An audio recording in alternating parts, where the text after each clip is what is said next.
ॐ ॐ पूर्णमदः पूर्णमिदं पूर्णात् पूर्णमुदच्यते पूर्णस्य पूर्णमादाय पूर्णमेवावशिष्यते। रामाय रामभद्राय रामचन्द्राय वेधसे रघुनाथाय नाथाय सीताय पतये नमः। श्री राम राम रघुनंदन राम राम, श्री राम राम भरताग्रज राम राम, श्री राम राम रणकर्कश राम राम, श्री राम राम शरणं भव राम राम। श्री रामचंद्र चरणौ मनसा स्मरामि, श्री रामचंद्र चरणौ वचसा गृणामि, श्री रामचंद्र चरणौ शिरसा नमामि, श्री रामचंद्र चरणौ शरणं प्रपद्ये।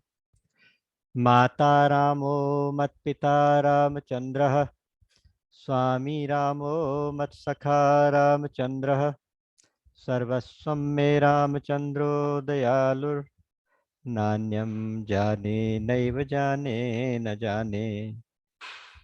दक्षिणे लक्ष्मणो यस्य, वामे च जनकात्मजा, पुरतो मारुतिर्यस्य तं वन्दे रघुनन्दनं।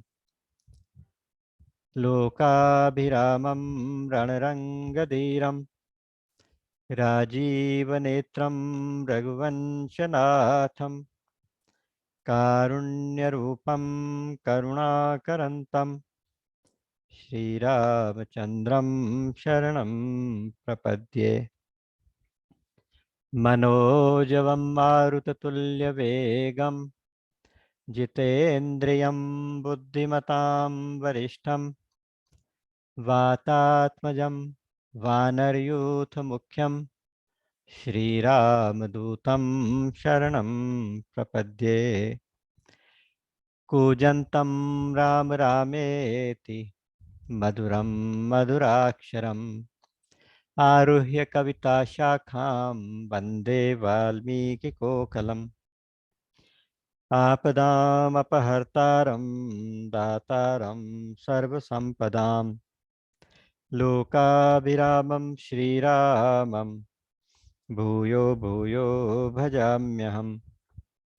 भर्जनं भवबीजानामर्जनं सुखसम्पदां, तर्जनं यमदूतानां राम रामेति गर्जनम्। रामो राजमणिः सदा विजयते, रामं रमेशं भजे। रामेणाभिहता निशाचरचमू, रामाय तस्मै नमः। रामान्नास्ति परायणं परतरं, रामस्य दासोऽस्म्यहम्। रामे चित्तलयः सदा भवतु मे, भो राम मामुद्धर। राम रामेति रामेति रमे रामे मनोरमे, सहस्रनाम तत्तुल्यं राम नाम वरानने। हा रघुनंदन प्राण प्रीते, तुम बिन जियत बहुत दिन बीते। जे दिन गए तुम्हि बिनु देखे, ते बिरंच जनि पारहि लेखे। कृपा बारिधर राम खरारी, पाहि पाहि प्रणतारतिहारी। अतुलित बल अतुलित प्रभुताई, मैं मति मंद जानि नहीं पाई। निज कृत कर्म जनित फल पायो, अब प्रभु पाहि शरण तक आयो। असरन सरन बिरद संबारी, मोहि जनि तजहु भगत हितकारी। श्रवण सुजसु सुनियायहु, प्रभु भंजन भव भीर। त्राहि त्राहि आरति हरन, सरन सुखद रघुबीर। मोह सम दीन न दीन हित, तुम समान रघुबीर। अस बिचारी रघुबंश मनि, हरहु विषम भव भीर। कामिहि नारी प्यारी जिमि, लोभी प्रिय जिमि दाम। तिमि रघुनाथ निरंतर, प्रिय लागहु मोहि राम। राम राम राम।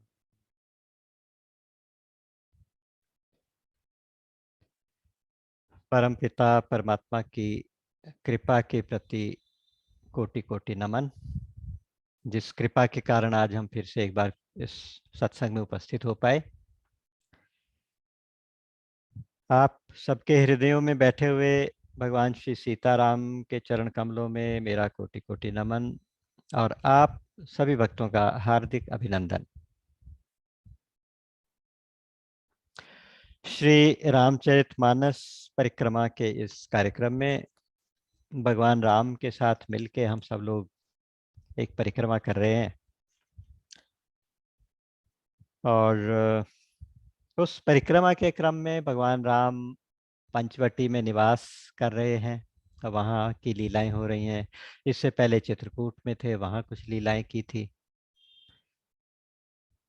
तो अगर हम पिछली बार का प्रसंग रिकैप करें तो हमने देखा था कि भगवान पंचवटी में कुटिया बना के रहने लगे थे। दंडकारण्य का हिस्सा है पंचवटी, उसके अंदर है। घोर घना जंगल है, उसमें लक्ष्मण जी ने कुछ प्रश्न पूछे थे और भगवान राम ने उनके उत्तर दिए थे।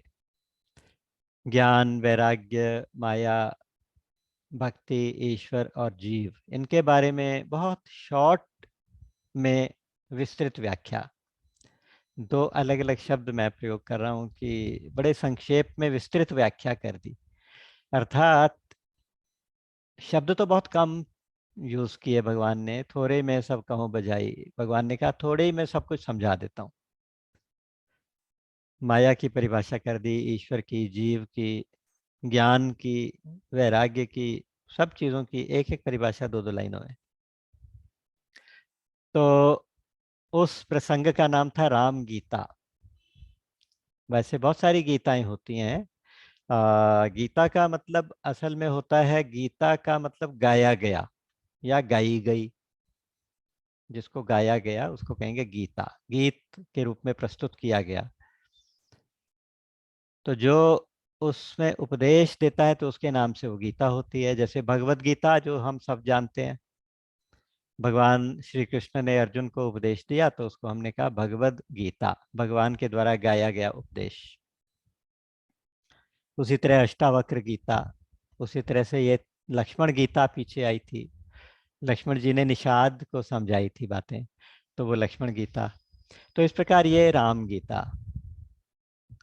तो राम गीता प्रसंग के बाद वहाँ नित्य प्रति सत्संग चलता था। एक दिन रावण की बहन शूर्पणखा आई, रूप बदल कर आई, बहुत सुंदर रूप धारण करके। पहले उसने राम से विवाह का प्रस्ताव रखा, राम समझ गए, उन्होंने लक्ष्मण के पास भेजा, लक्ष्मण समझ गए, उन्होंने राम के पास। ऐसे करने से उसे क्रोध आ गया, वो अपने असली राक्षसी रूप में आई और सीता जी की ओर झपटा मारा। जैसे सीता जी को नुकसान पहुंचाने लगी तो राम ने इशारा किया लक्ष्मण को और लक्ष्मण ने उसके नाक और कान काट दिए। और यहाँ वहाँ पे तुलसीदास जी लिखते हैं कि मानो आज राम लक्ष्मण ने शूर्पणखा के हाथों रावण को चुनौती भेजी है। तो शूर्पणखा रोते रोते अपने भाई खर और दूषण के पास गई। उसी एरिया में रहते थे। बड़े भयंकर राक्षस थे, बहुत बड़ी भारी सेना लेके आए। तो उन्होंने भी आके भगवान राम से युद्ध किया। काफी घोर युद्ध हुआ, भयंकर युद्ध हुआ, और उसमें भगवान राम विजयी हुए। कहने की बात ही नहीं है, विजय तो भगवान की होनी ही थी। लेकिन उसमें भगवान ने कुछ अपनी माया का कौतुक भी किया। तो इसलिए भगवान को मायानाथ कहा गया वहां पे। क्या कौतुक किया कि वो लोग आपस में एक दूसरे को राम रूप में देखने लगे। अकेले राम जी थे, इधर 14,000 राक्षसों की सेना थी, जिनके सेनापति खर, दूषण और त्रिशिरा, ये तीनों बड़े भयंकर योद्धा थे, बहुत उस जमाने के बहुत बड़े योद्धा। तो भगवान राम ने हल्की सी माया का असर दिखाया कि सब लोग एक दूसरे में राम को देखने लगे। और राम देख के, क्योंकि वैर भाव था अंदर से, तो एक दूसरे को उन्होंने मार डाला। तो उन्होंने कहा कि उपाय करके भगवान राम ने उनको क्षण भर में मार डाला। राम राम कही तन तजहि पामहि पद निर्वाण। राम कह के मर रहे हैं कि राम को मारो, राम को मारो। तो राम राम कह के प्राण त्याग दिए और निर्वाण पद यानी मोक्ष पद सबको दे दिया। भगवान राम ऐसे कृपालु हैं, राक्षसों को भी मोक्ष देते हैं। बस कहते हैं कि वैर भाव से मेरा सुमिरन तो किया ना। आगे जाके लंका कांड में भी ऐसे ही प्रसंग आएगा कि जो जो राक्षस मरते जा रहे हैं, उनको किले के अंदर जिसको रावण और अंगद, सॉरी, हनुमान जी और अंगद जी जिसको मार रहे हैं, उन सब बड़े बड़े राक्षसों को उठा उठा के, लात पकड़ के, घुमा घुमा के वो राम जी के आगे फेंक रहे हैं। राम जी साथ में विभीषण खड़े हैं, उनसे इनका नाम पूछते हैं और उसके नाम संकल्प करके उसे अपनी गति देते जाते, सबको अपना धाम देते जाते हैं। तो विभीषण जी बड़े चकित हैं, कहते हैं कि अरे ये प्रभु, ये क्या हो रहा है, आप तो सबको अपने धाम भेजे जा रहे हो। कहते कोई बात नहीं, वैर भाव मोहि सुमिरत निश्चर। वैर भाव से इसे, लेकिन मेरा स्मरण तो कर रहे हैं। तो किसी भी भाव से भगवान का सुमिरन किया जाए। भाए कुभाए अनख आलस हूँ, नाम जपत मंगल दिशि दस हूँ। दसों दिशाओं में मंगल हो जाए अगर भगवान का नाम जप करें, भगवान का स्मरण करें। कहते हैं अनख से करो, है, क्रोध से करो, आलस्य से करो, प्रेम भाव से करो, वैर से करो, किसे भी करो, लेकिन भगवान का भजन करो, भगवान से जुड़ जाओ। भजन का मतलब अगर शॉर्ट में देखा जाए तो भगवान, भजन का मतलब होता है भगवान के साथ जुड़ जाना। वैसे तो भज सेवायाम, भजन का मतलब सेवा, भजन का मतलब नाम जप भी होता है, भजन का मतलब सभी क्रियाएं भी होती हैं, भक्ति की जितनी भी क्रियाएं हैं, लेकिन उन सब के अंदर जो एक रूट देखेंगे, वो रूट यह है कि भगवान के साथ जुड़ जाना, भगवान के साथ भक्त हो जाना। भक्त मतलब विभक्त का उल्टा भक्त, विभक्त मतलब बटा हुआ, अलग। यहाँ भगवान से जुड़ गया जो, तो वो भगवान की भक्ति हो गई। तो चाहे किसी भी भाव से जुड़ गया तो जुड़ गया। तो अब भगवान राम तो इतने उदार हैं, ऐसो को उदार जग माही, बिनु सेवा जो द्रव्य दीन पर, राम सरिस को नाही। ऐसे उदार, बिन सेवा। तो आज भगवान राम ने खरदूषण और उनकी 14,000 सेना को मुक्ति दी है, मोक्ष दिया है, निर्वाण पद दिया है, अपना लोक दे दिया। और सारे देवता ऊपर, सब लोग आ गए, पुष्प वर्षा हो रही है, भगवान की जय जयकार हो रही है। लक्ष्मण जी को आज्ञा हुई थी कि तुम गुफा में ले जाकर एक कंदरा के अंदर जानकी जी को छिपा दो, इनकी रक्षा करो।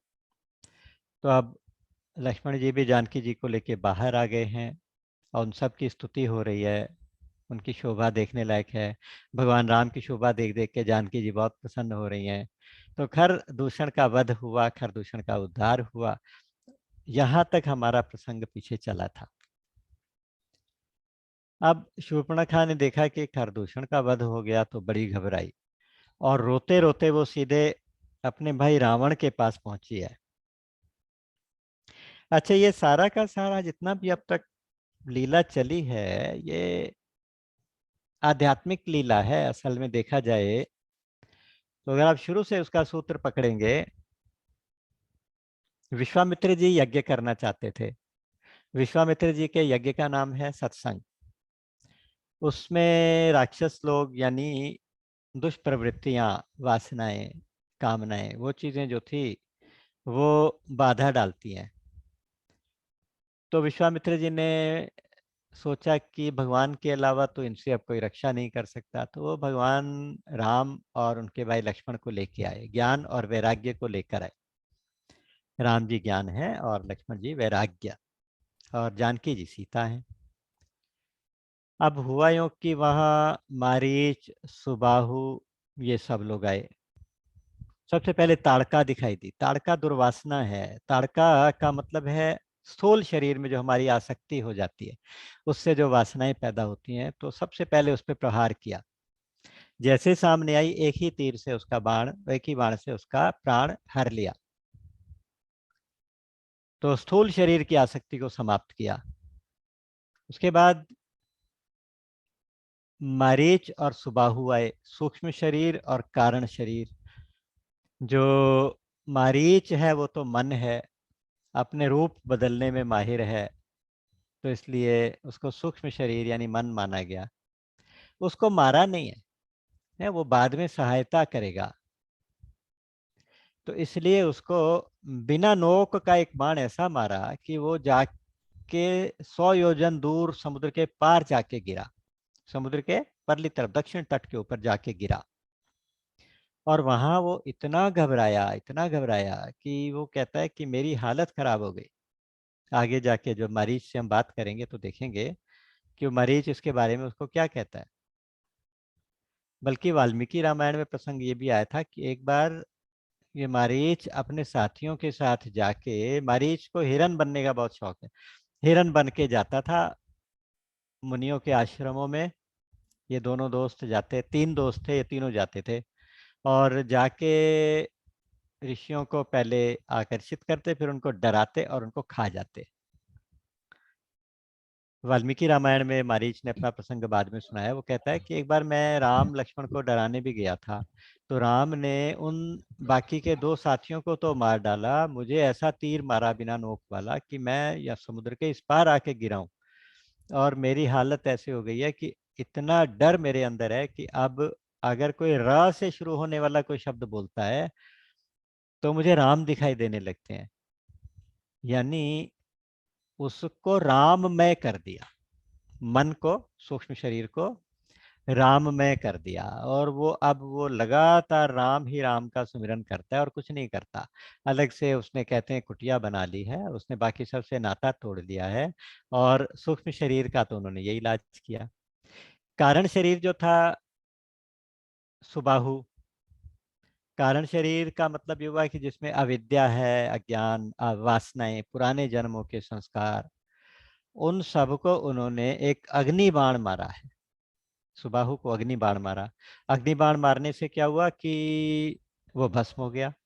गीता जी भी कहती हैं ज्ञानाग्नि सर्व कर्माणि भस्मसात कुरुते तथा, है ना, यथैदान से समिद्धोग्निर भस्मसात कुरुते अर्जुन, ज्ञानाग्नि दग्ध कर्माणि, ज्ञानाग्नि सर्व कर्माणि भस्मसात कुरुते तथा। तो ज्ञानाग्नि से कारण शरीर के सारे संस्कारों को समाप्त किया। अब मन वहां पहुंच गया, अब रह गई बुद्धि जो जड़ हो गई थी, अहिल्या के रूप में आगे मिली। तो अहिल्या को उन्होंने चेतन, आध्यात्मिकता जगाई है बुद्धि के अंदर, और उसको चेतन स्वरूप, बुद्धि का चेतना, बुद्धि की चेतना वापिस आई है। और वो चैतन्य बुद्धि अब भक्ति प्राप्ति का सहायक बनेगी। उसके बाद जाके अहंकार रूपी शिव जी का धनुष तोड़ा, जो किसी से भी टूटना मुश्किल था, लेकिन राम के लिए टूटना बहुत सहज हो गया, क्योंकि राम तो बहुत ही सहज हैं, सरल हैं, और उनके साथ अहंकार का कोई रिश्ता हो ही नहीं सकता। तो वो तो छूते ही टूट गया। खैच चढ़ावत देखत गाड़ी, वो कहते हैं कि उसको उठाया, पकड़ा, खींचा, तोड़ा, पता ही नहीं चला कब टूट गया। और अहंकार रूपी धनुष टूटा। अब भक्ति रूपी सीता जी से ज्ञान रूपी राम जी का विवाह हुआ। अब ये तीनों कर्म के कारण है ना। देखिए, तीन माताएं हैं। माँ कौशल्या ज्ञान स्वरूपा है, माँ सुमित्रा उपासनात्मिका है, उपासना है, और कैकेयी जी कर्म है, कर्म का प्रतीक है। कर्म की गति ऐसी है कि कर्म की गति ने उनको आगे बहुत काम करवाने हैं, इसलिए बड़े बड़े काम करवाने हैं, तो इसलिए उनको ज्ञान वैराग्य और भक्ति तीनों को सारी वासनाओं का, राक्षसों का संहार करने के लिए भेजा। जाकर सभी आश्रमों में उन्होंने पहले तो चित्रकूट की, चित्त की कुछ लीलाएं हुई हैं, उसके बाद पंचवटी यानी पंच भौतिक शरीर की कुछ लीलाएं हैं। तो इस प्रकार से उन्होंने बहुत सारे राक्षसों का नाश रास्ते में किया, बहुत सारे ऋषि मुनियों को के दर्शन किए, उनकी भक्ति का प्रसाद, भक्ति का फल उनको दिया। चाहे वो शरभंग जी हों, सुतीक्ष्ण जी हों, उधर अत्तेय जी थे। इस प्रकार करते करते अगस्त्य जी थे, और अब पंचवटी में आके दोबारा से एक बार दुर्वासना जो थी उसने भक्ति के ऊपर अटैक किया। यानी ये जो वासना ये के रूप में जो शूर्पणखा के आई थी, उसने, या शूर्पणखा के रूप में जो वासना आई थी, उसने भक्ति को नष्ट करना चाहा। तो ज्ञान के इशारे से वैराग्य ने उसके नाक कान काट दिए। जो वासना के, आसक्ति के उद्गम स्थान होते हैं, वो दोनों काट दिए। तो यहाँ तक की लीला हुई। उसके बाद राग और द्वेष यानी खर और दूषण का भी नाश हुआ। खर, दूषण, राग और द्वेष हैं। इनमें से देखिए, अगर राग को राम रूप कर दिया जाए, यानी राग, हमारी आसक्ति केवल राम से हो जाए, तो वो राग अनुराग बन जाता है। और द्वेष को भी राम रूप कर दिया जाए, द्वेष बहुत भक्ति का बहुत हाईएस्ट सूत्र है। राग और द्वेष दोनों एक दूसरे को देखते हैं राम रूप, यानी दोनों के अंदर समता हो गई, ना तो राग रहा ना तो द्वेष रहा, दोनों समाप्त हो गए, एक दूसरे को राम रूप देखा और सारे आपस में लड़ मरे। तो इस प्रकार सारी वासनाएं समाप्त हुई। 14,000 राक्षसों की सेना हमारे 14 तत्वों का प्रतीक है, जिसमें 10 इंद्रियां, 5 कर्मेंद्रियां, 5 ज्ञानेंद्रियां, तो 10, और मन, बुद्धि, चित्त और अहंकार, ये 4। तो इन चारों का यानी 14 जो स्थान है, इन 14 स्थानों में जो हजारों दुष्प्रवृत्तियां हो सकती हैं, तो वो 14,000 की सेना, उनमें सबको राममय कर दिया, राममय करके और सबको निर्वाण दे दिया। अब ये रोते रोते गई है रावण के पास, और जाके बहुत सुंदर भाषण दिया है। गोस्वामी जी ने नीति का इतना सुंदर उपदेश, वो भी एक राक्षसी से करवाया। रावण को कहते ना, पर उपदेश कुशल बहुतेरे, जे आचरहि ते नर न गनेरे। आगे एक चौपाई आएगी, देखिएगा, जब लंका कांड में जब मेघनाद की मृत्यु हुई, तो रावण ने सबको बड़ी ज्ञान की बातें सुनाई, रानियों को और दूसरे लोगों को। सब लोग उदास थे, रो रहे थे, तो सबको समझाया। तो वहाँ गोस्वामी जी कहते हैं, पर उपदेश कुशल बहुतेरे। ऐसे बहुत लोग होते हैं, दूसरों को उपदेश देने में तो बड़े चतुर होते हैं, लेकिन जो आचरण करें वैसे तो बहुत कम लोग होते हैं। तो यहाँ भी कुछ ऐसी बात है कि आज ये जो राक्षसी है, नीति का बहुत बड़ा उपदेश देती है। रावण को जाके सबसे पहले फटकार लगाती है, कहती है कि अरे भैया, तुम्हें कुछ खबर भी है, या सारा दिन शराब पी के सोते ही रहते हो? कर से पान सोवत दिन राती, दिन रात सोते हो, मद्यपान करके, शराब पी के नशे में पड़े रहते हो। और इधर ना तुम्हें अपने राज्य की कोई खबर, ना अपने खजाने की कोई खबर, और तुम्हें नहीं पता कि इतना भयंकर शत्रु तुम्हारे सिर के ऊपर चढ़ के बोल रहा है, और तुम्हें कुछ खबर भी नहीं है, तुम तो बिल्कुल लापरवाह हो। और सुनो, चार चार चीजें उन्होंने बताई हैं शूर्पणखा ने, कि चार चीजें व्यर्थ हैं। जैसे अगर कोई बहुत बड़ा राज्य हो लेकिन वो प्रॉपर नीति से ना चलता हो, राजनीति कूटनीति जो होती है ना, जो एक नियम होते हैं कि भाई हर चीज एक लॉ से चलेगी। हम कहते हैं ना कि भाई देश तो संविधान से चलेगा, देश तो कानून से चलेगा। तो कुछ ऐसी ही बात है कि अगर कुछ नियम नहीं है तुम्हारे, अगर कोई नीति ही नहीं है, तो तुम्हारा राज्य नष्ट हो जाएगा, व्यर्थ है, बेकार। और अगर आपकी कमाई, आपका धन धर्म से नहीं कमाया गया तो बेकार है, यानी अधर्म से कमाया हुआ धन बेकार। रावण में ये चारों बातें आपको दिखाई देंगी। चार बातें कही हैं। एक तो नीति के बिना राज्य, और धर्म के बिना धन, और भगवान को समर्पित किए बिना सत्कर्म। रावण बहुत यज्ञ दान तप बहुत करता है, पूजा पाठ तो बहुत करता है, लेकिन वो सारे करके अपने अहंकार को बढ़ाता है कि देखो मैं कितना बड़ा तपस्वी हूँ, मैंने इतना त्रिलोकी को जीत लिया। लेकिन वो भगवान को समर्पित नहीं करता। तो भगवान को समर्पित किए किए बिना जितना भी सत्कर्म है वो व्यर्थ है। नीति के बिना राज्य व्यर्थ है, और अधर्म से कमाया हुआ सारा धन व्यर्थ है। चौथी बात कहती है कि बिना विवेक हुए विद्या, यानी तुमने विद्याएं तो इतनी पढ़ ली, वेदों को, प्रकांड पंडित थे रावण जो थे, वेदों को पढ़ा, पुराणों, बहुत विद्या थी उसके पास, अनेकों विद्याएं। केवल शास्त्रीय ज्ञान ही विद्या नहीं थी, बल्कि और कई तरह की आर्ट्स उसके अंदर थी। इतनी सारी माया जानता था, इतनी सारे शस्त्र विद्या जानता था, मंत्र जानता था, वेद जानता था, ये सारी बातें। लेकिन अगर उसके बाद, इतनी विद्याओं के बाद विवेक पैदा नहीं हुआ, सत्य क्या है असत्य क्या है इसका ज्ञान नहीं हुआ, सत्य असत विवेक नहीं हुआ, तो वो सारी विद्याएं बेकार। शूर्पणखा कह रही है कि ये चारों चीजें बेकार हैं। और अगर हैं कोई चीजें, चार चीजें ऐसी हैं, वो नष्ट हो जाएंगी बहुत जल्दी। जैसे अगर किसी राजा को ठीक सलाह नहीं मिलती, राजा के मंत्री ठीक नहीं है,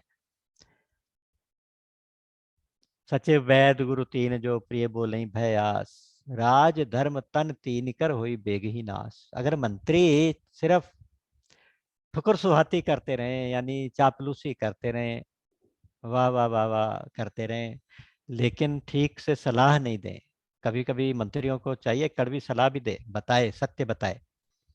अगर कोई मंत्रियों की अच्छी सलाह नहीं मिली, बुरी सलाह से राजा का नाश होता है, पतन हो जाता है। और अगर कोई सन्यासी बहुत बड़ा सन्यासी हो और विषयों में रुचि हो जाए, उसको लगे कि कोई स्वाद खाना मिल जाए, अगर टेस्ट के का वो, उसको आकर्षण होने लगे, स्पर्श अच्छा सा मिले, सुगंध अच्छी मिले, दृश्य अच्छा देखने को मिले, शब्द अच्छा सुनने को मिले, तो ये पांचों इंद्रियों के जो विषय है ना, ये विषयों का अगर संग करेगा, अटैच हो जाएगा, विषयों से आसक्त हो जाएगा, तो सन्यासी का पतन हो जाएगा। राजा को सलाह ठीक नहीं मिलेगी तो राजा का पतन हो जाएगा। और अगर कोई शराब की लत किसी को लग गई है, जैसे रावण को लग गई है, शराब पी के करे सी 500 वसी दिन राती, तो कहते हैं कि तो उससे लज्जा का नाश हो जाता है। लज्जा यानी शर्म लिहाज कुछ नहीं रहता फिर। तो इसलिए भी कहेगी तुझे कुछ शर्म भी है, मेरी तेरी बहन की ये हालत हुई है तो देख के कुछ शर्म भी नहीं आ रही, बैठ के तू सुन रहा है, मुस्कुरा रहा है। और अगर किसी को मद हो जाए, मद का मतलब प्रभुता पाई जाहि मद नाही, ऐसो को जन्मा जग माही, प्रभुता पाई जाहि मद नाही। अगर बहुत बड़ा पद मिल गया, बहुत प्रभुता मिल गई, स्वामित्व मिल गया, उसके बाद जो एक नशा होता है, पावर का नशा, उसको कहते हैं मद। तो पावर के नशे से क्या होगा कि कोई भी कितने से बड़ा बड़े से बड़ा गुणवान क्यों ना हो, उसके सारे गुण नष्ट हो जाएंगे। इतनी सारी नीति की बातें बताई कि चार चीजें व्यर्थ हैं, चार चीजें नष्ट हो जाएंगी अगर ऐसा होगा, और वो आठों की आठों रावण में घटित होती हैं, आठों की आठों। आप अपने आप विचार करके देखिएगा, चिंतन करिएगा। रावण कहता है बहना ये तो सब ठीक है, लेकिन हुआ क्या ये तो बता, अभी तक बताया कुछ नहीं है। रोने लगी, विलाप करने लगी जोर जोर से। कहती रिपुरुज पावक पाप, प्रभु अहि गनीय न छोट करी, अस कही विविध विलाप, करी लागी रोदन करन। छह चीजें कही हैं, उसने कहा कि ये इनको कभी छोटा मत समझना। रिपु, दुश्मन, दुश्मन, राम के रूप में जो दुश्मन आ गया है तेरा, तो उसको अब छोटा मत समझना। रुज का मतलब होता है रोग, क्योंकि दुश्मन अगर छोटे से छोटा भी हो, वो किसी ना किसी दिन बड़ा होके नष्ट कर देता है। प्रताप भानु के प्रकरण में आपने हमने सबने कथा सुनी थी, तो उसमें ऐसा ही तो हुआ था। एक राजा था जो छोटा सा जाके हार गया था प्रताप भानु से, कहीं जिंदा रह गया था, और वो जाके वन में छुप गया। फिर उसने जो कपट मुनि बन के ऐसी चाल चली कि वो सारा प्रताप भानु का राज्य नष्ट हो गया। तो शत्रु को कभी छोटा मत समझो, पूरी शिद्दत के साथ, पूरी ताकत के साथ अटैक करो। रोग, रोग को कभी छोटा मत समझो। अहंकार का रोग लग गया है रावण को, तो इसको आप छोटा मत समझो, अब ये नष्ट करके ही मानेगा। क्योंकि कब वो बड़ा हो जाए कुछ पता नहीं, अगर थोड़ा सा भी रोग वापस रह गया शरीर के अंदर तो कब बड़ा हो जाए तो कुछ पता नहीं। रिपु रुज, फिर एक पावक, अग्नि। अग्नि इतनी सी जगह में लगी हो तो ये मत समझो कि छोटी अग्नि है। माइनर फायर, मेजर फायर ऐसे कहते हैं। तो माइनर फायर भी तो मेजर बन जाती है। ऐसे कहा जाता है कि माइनर फायर इरप्ट हुई। माइनर फायर का मतलब क्या, माइनर तो मेजर होने में देर थोड़ी ना लगती है। जब हनुमान जी महाराज की पूंछ में आग लगाई थी, तो पूंछ के टिप पे ही तो आग लगाई थी थोड़ी सी, वो तो माइनर लगती थी, लेकिन उसने क्या मेजर हालत कर दी थी कि सबको खून के आंसू पिला दिए, रुला दिए। तो पावक यानी अग्नि को भी छोटा मत समझिए, और पाप, कोई भी पाप छोटा मत समझिए। भगवान, इसने रावण ने एक अपहरण किया था सीता का, वो पाप उसको कुल सहित लेके डूबा है। तो पावक, पाप, प्रभु, स्वामी, स्वामी को छोटा मत समझो। और अहि मतलब सर्प, सांप छोटा सा भी हो तो वो भी डंक मारेगा तो जहर पूरा ही करेगा। तो इसलिए ये कुछ चीजें नीति की शूर्पणखा ने बताई, और कह के रोने लगी, जमीन पे गिर गई, ड्रामा करने लगी जोर जोर से। अभी तक तो उपदेश दे रही थी, अब वो जमीन पे गिर के रोने लगी। देख के रावण का दिल थोड़ा सा पसीजा, और बोला कि बताओ तो सही हुआ क्या। तो अब उसने बताया है, और उसको उठा के कुछ दरबारी जो बैठे थे रावण के, उन्होंने उठा के उसको सहारा दिया, उठाया, ऊपर बिठाया, सीट दी, और तब वो अपनी बात बता रही है। कहती है भैया मैं घूमते घूमते पंचवटी की तरफ निकल गई थी, दंडकारण्य में। वहां मैंने देखा कि दो राजकुमार हैं, दशरथ राजा अयोध्या के हैं, उनके दो बेटे राम और लक्ष्मण, ये दोनों वहां शिकार खेलने के लिए आए हुए हैं। और मैंने सुना है कि उन्होंने पृथ्वी को राक्षसों से हीन, राक्षसों से रहित करने की प्रतिज्ञा की है। भगवान राम ने प्रतिज्ञा की थी ना, वो सब पता चल गई है इसको, शूर्पणखा को। निश्चर हीन करहु मही, भुज उठाई पन कीन, मुनिन मुनिन के आश्रम न जाई जाई फल दीन। तो सुख दीन, वह ये कहने का मतलब है कि उसको पता है, उसने कहा कि उन लोगों ने प्रतिज्ञा की है कि हम पृथ्वी से राक्षसों का सफाया कर देंगे, और तुम अभी तक सो रहे, तुम्हें कुछ पता ही नहीं है। अच्छा, अब जो बड़े भाई राम है ना, वो तो शोभा के धाम है, इतना सुंदर है वो तो। अपनी असलियत नहीं बता रही, मैंने क्या कर्म किया था वहाँ, क्या कर्म किया वहां पे, ये नहीं बता रही। कहती मैं तो सिर्फ उनको दर्शन करने गई थी। देखने में दोनों भाई बहुत छोटे हैं, लेकिन हैं बड़े शूरवीर। इतने बाण विद्या के, धनुष विद्या के इतने बड़े पारंगत पृथ्वी पे और कोई नहीं होंगे। और छोटे भाई लक्ष्मण भी उन्हीं की तरह से शूरवीर हैं। मैं तो उनके केवल दर्शन करने गई थी। उन्होंने पूछा कि तुम कौन हो। मैंने कहा मैं रावण की बहन हूँ, महाराज रावण की बहन। तो जैसे उन्होंने तुम्हारा नाम सुना तो उन्होंने मेरी मजाक उड़ाई, और मुझे उसके छोटे भाई ने पकड़ के मेरे नाक और कान काट दिए। देखो अब उसने उस घटना को कैसे जाके प्रेजेंट किया। सुनते ही रावण के तन बदन में आग लग गई। जैसे ही गुस्से से ललकारा तो बोली कि आगे आगे तो सुनो। मैं सीधे गई थी खर और दूषण भैया के पास। तो उन्होंने पूरी सेना के साथ जाके उनके ऊपर आक्रमण किया, और अकेले बड़े भाई ने उन सबका नाश कर दिया। 14,000 की सेना, और खर दूषण और त्रिशिरा तीनों को मार दिया। अब रावण का गुस्सा थोड़ा शांत होने लगा। शांत तो नहीं, गुस्से के साथ उसको चिंता हो गई। गुस्से के साथ चिंता हो गई। उस समय तो उसने शूर्पणखा को समझाया, ठीक है देखो कुछ करते हैं। तुम चिंता मत करो, जाओ अपना इसका इलाज कराओ, वैद्य को दिखाओ, पट्टी कराओ, और हम कुछ उसका इंतजाम करते हैं तपस्वियों का।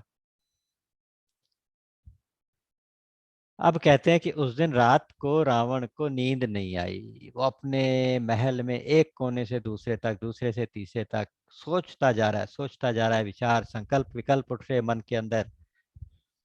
और विचार क्या कह रहा है कि आ, सुर नर असुर नाग खग माही, मोरे अनुचर सम को नाही। खरदूषण मोहि सम बलवंता, तिन्हि को मारहि बिनु भगवंता। बिल्कुल लॉजिकल तरीके से सोच रहा है। कहता है कि चाहे जितने देवता हैं सबको मैंने जीता है, बल्कि मैंने क्या, मेरा एक छोटा सा योद्धा भी जाके किसी देवता को ललकारे तो उसका मुकाबला नहीं कर सकता देवता। और मनुष्यों की तो बात ही क्या। और सुर नर असुर, और असुरों में भी कोई ऐसा नहीं है, ना देवताओं में, ना मनुष्यों में, ना असुरों में, ना नाग जाति में। ये जितने वीर जाति थे सारे, उनमें ऐसा कोई नहीं है जो मेरे एक अनुचर का भी मुकाबला कर सके, मेरे एक सेवक के साथ भी युद्ध करके उसे जीत सके, उसका पार पा सके। और खरदूषण तो मेरे बराबर बलवान हैं, थे। खरदूषण मोहि सम बलवंता, इतने को मारे बिनु भगवंता। भगवान के बिना उन्हें कौन मार सकता है। तो इसका मतलब क्या हुआ, रावण जानता है कि उसका उद्धार भगवान के हाथों होना है। उसे इंतजार है कि भगवान अवतार लेंगे। तो आज वो सोच रहा है कि सुर रंजन भंजन मही भारा, जो भगवंत लीन अवतारा। तो मैं जाई बैरु हठ करियो, प्रभु सर प्राण तजे भव तरियो। बिल्कुल स्पष्ट लिखा है, स्पष्ट। कहते हैं कि जो देवताओं के, जो प्रसन्न, देवताओं को प्रसन्न करने वाले सुर रंजन और भंजन मही भारा, पृथ्वी का भार हरण करने वाले भगवान ने अवतार ले लिया। अगर अवतार ले लिया तो अब मैं क्या करूं। इसका मतलब भगवान मुझे मारने आए, मुझे मेरा उद्धार करने आए। तो दो ही ऑप्शंस हैं, या तो भगवान की भक्ति करूं और या भगवान के हाथों मारा जाऊं। भगवान की भक्ति तो अब हो नहीं सकती, क्योंकि मेरा शरीर इतना तामस शरीर है, तामसिक शरीर है। खान पीन ठीक नहीं है, खाना पीना ठीक नहीं है, सब अपवित्र खाना पीना, तामसिक खाना पीना। और रहना सहना रहना सब तामसिक है।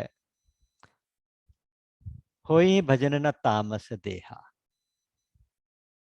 तो कहते मैं क्या करूं, तो मैं जाई वैर हठ ही करे, जबरदस्ती जाके उनसे वैर बनाता हूँ, दुश्मनी लेता हूँ। दुश्मनी लूंगा तो वो मुझे मार डालेंगे अपने बाण से, उनके बाण रूपी तीर्थ में मैं अपना शरीर छोड़ूंगा, प्राण छोड़ूंगा तो मैं उद्धार हो जाएगा और मुझे मुक्ति हो जाएगी। तो मैं जाई बैरु हट करियो और प्रभु सर प्राण तजे भव तरियो, भव सागर से तर जाऊंगा। ये तो इतना आसान तरीका है, क्योंकि होई ही भजन न तामस देहा, तामस देह में भजन नहीं होगा। कई घंटे बैठ के अब नाम जप मैं कर नहीं सकता, भाव सारा दिन भगवान के प्रति मेरा वो बन नहीं सकता।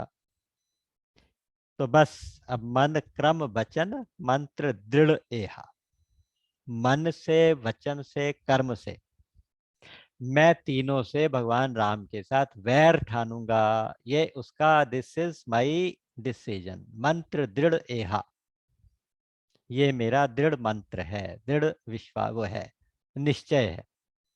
तो रावण ने आज दृढ़ निश्चय किया। और कहा जाता है कि मंत्र जुगति तप मंत्र प्रभाव, जोग जुगति तप मंत्र प्रभाव,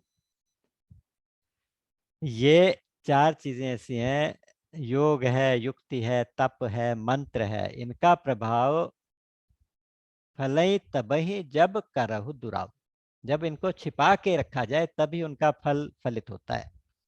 तो आज के बाद आप ध्यान दीजिएगा कि ये राम का नाम भी नहीं लेगा, वैर को इतनी दृढ़ता से निभाएगा, इतनी दृढ़ता से वैर निभाएगा कि मरते दम तक राम का नाम नहीं लेता। जो सिर कट जाते हैं वो कटे हुए सिर चारों तरफ घूमते हैं, कहाँ राम रन हतों पचारी, वो राम राम राम, वो राम का नाम लेते हैं। लेकिन जब तक गर्दन सिर पे लगी है तब तक राम का नाम नहीं लेता, क्योंकि मंत्र दृढ़ है, दृढ़ उसका विश्वास, दृढ़ निश्चय हो गया। और अब थोड़ा सा डाउट भी आ रहा है कि हाँ दूसरी ऑप्शन भी हो सकती है कि मैं जो सोच रहा हूँ तो थोड़ा ज्यादा ही सोच रहा हूँ। तो क्या ऐसा नहीं हो सकता कि दोनों राजकुमार हों, ठीक है थोड़ा बहादुर होंगे, जो नर रूप भूप सुत को, कोई हाँ राजा के बेटे राजकुमार हैं और जो मनुष्य के शरीर में है, तो कोई बात नहीं, मैं जाके उनको सामने से ललकारूंगा, उनकी नारी को उठा के ले आऊंगा। क्योंकि जब उसने इतनी तारीफ की है तो रावण की ये कमजोरी है, रावण की कमजोरी है औरतें। वो जहां देखता है, जिस जगह भी, जिस लोक में भी कोई सुंदर नारी दिखती है तो उसे उठा के ले आता है। तो आज वो वासना भी जागृत हुई है इसके प्रेरणा से, अपनी बहन की प्रेरणा से। हरिहो नारी जीती रन दो, दोनों भाइयों को रण में ललकारूंगा जाके, अगर उनको मैं हरा दूंगा तो उनकी नारी को ले आऊंगा, और अगर वो भगवान हुए तो उनके बाण से प्राण त्याग दूंगा, मेरा उद्धार हो जाएगा। बहुत क्लियर, दो ही ऑप्शन हैं, तीसरी ऑप्शन भी नहीं थी इसके पास। रावण कभी ये मन में सोचे कि मैं जाके चोरी चोरी अपहरण करके लाऊं, डरते डरते जाऊं, रावण ऐसी करेक्टर नहीं, ऐसा करेक्टर नहीं था। अचानक उसका भाव कैसे बदला होगा, अचानक भाव कैसे बदला होगा, तो उसमें अलग अलग जगह पे अलग अलग स्टोरीज हैं। जैसे आप समझ लीजिए कि मानस में, हमारे रामचरितमानस के अंदर हम जिसकी परिक्रमा लगा रहे हैं, इसमें तो ये विचार रावण का ही था। और रावण का विचार भी क्यों बदला होगा रात रात के अंदर, क्योंकि यहाँ सुबह सुबह उठ के भगवान ने खेला कर दिया, खेला कहते हैं ना आजकल, सुबह सुबह उठते ही भगवान राम ने अपनी कुटिया के अंदर सीता जी को कहा। सुबह सुबह लक्ष्मण भैया तो गए थे जंगल में, वहां से कुछ कंद मूल फल का इंतजाम करने, नाश्ते पानी का इंतजाम करने, और पूजा पाठ के लिए कुछ लकड़ियां वगैरह लेने यज्ञ के लिए। तो वो सुबह सुबह उनकी ड्यूटी थी, वो चले गए। पीछे से राम जी ने जानकी जी को कहा कि देवी आप एक काम करो, मैं कुछ ललित नर लीला करने जा रहा है, आप तब तक, जब तक ये लीला होती है तब तक आप अग्नि में निवास करो, तुम पावक मोह करो निवासा, जब तक मैं राक्षसों का संहार करूं। तो ये इस तरह की एक स्वीट सी नर लीला करनी है, मनुष्य लीला करनी है। और ऐसा कहते समय भगवान हंसे हैं। भगवान की हंसी जो है वो माया है। आप देखिएगा कहीं भी भगवान हंसते हैं तो वो माया चारों तरफ कोई ना कोई प्रभाव दिखाती है। माया हास, आगे जाके भगवान राम का विराट रूप बताते हैं तो भगवान का हास्य जो है वो माया है। ओके, तो अब शायद उसका प्रभाव यहाँ पे रावण के ऊपर हुआ, रावण का मन बदल गया, उसने प्लान बदल दिया अपना, लेकिन अब प्लान वो किसी और को बताता नहीं है, प्लान अपना गुप्त रखता है। तो अगले दिन अकेले ही उठ के अपना रथ उठा के चल पड़ा, किसी को कुछ नहीं बताता, क्योंकि उसके मन में ये बात आई हो सकता है ये बात आई हो कि भाई अगर मैं अभी जाके उनको ललकारूं, मैं ही मर जाऊं तो सिर्फ मेरा उद्धार होगा, तो मेरे परिवार का क्या हो। वो चाहता है कि मैं सब परिवार मेरा उद्धार हो जाए, सबका उद्धार हो जाए, तो इसलिए शायद उसने इस तरह की प्लान बनाई हो। अच्छा, एक वाल्मीकि रामायण में तो अकंपन आया था। अकंपन एक बहुत बड़ा योद्धा है रावण का, और वो चारों तरफ की खबर रखता है। जब खरदूषण के वध की सूचना अकंपन को पहले मिली तो उसने जाके पता किया कि कैसा युद्ध हुआ, क्या हुआ, तो वो समझ गया कि ये कुछ साधारण मनुष्य नहीं है। तो वापिस रावण के पास आके उसने बताया कि मैं वहां से सूचना लाया हूँ कि वो कोई साधारण इंसान नहीं है। रावण ने कहा कि कोई बात नहीं, मैं उनका सामना करूंगा, जो भी हैं मैं जाके उनके साथ मुकाबला करूंगा, अपनी बहन का बदला लूंगा। अकंपन ने कहा बिल्कुल नहीं, ऐसा मत करना, क्योंकि युद्ध की नीति बनानी पड़ती है, एकदम सामने जाके फेस टू फेस युद्ध करना डायरेक्ट कोई अच्छी बात नहीं है।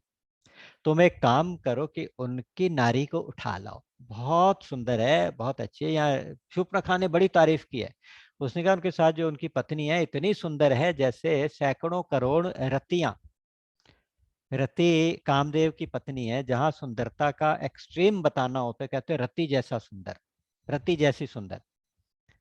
तो सैकड़ों करोड़ रति उसके ऊपर न्यौछावर है, इतनी सुंदर है, ब्रह्मा जी ने बड़ी फुर्सत से बनाया, ब्रह्मा जी ने सारी कलाकारी इसमें लगा दी।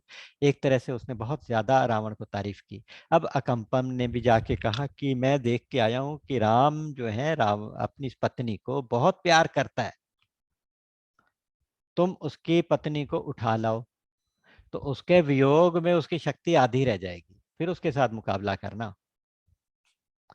तो अकंपन ने सलाह दी वहां पे। और एक अध्यात्म रामायण में क्या था कि वहां तो कहते हैं कि शूर्पणखा ने ही सलाह दी थी। शूर्पणखा ने जो सीता का वर्णन किया और फिर कहा कि तुम उसको ले आओ, वो तो तुम्हारे महल में रहने लायक है, वो जहाँ रह रही है वो वहां रहने लायक है ही नहीं, इतनी सुंदर औरत। वो तो तुम्हारे पास इतना बड़ा कलेक्शन है औरतों का, तो तुम उसको लेके आओ। तो शूर्पणखा ने सलाह दी, अकंपन ने सलाह दी, या उसने अपने आप सलाह बनाई, या भगवान की प्रेरणा, भगवान का भगवान का हास्य। तो जनाब, अब हुआ क्या कि अकेला ही मारीच के पास रावण अपने रथ में बैठ के पहुंचा है और जाके कहता है मामा जी प्रणाम।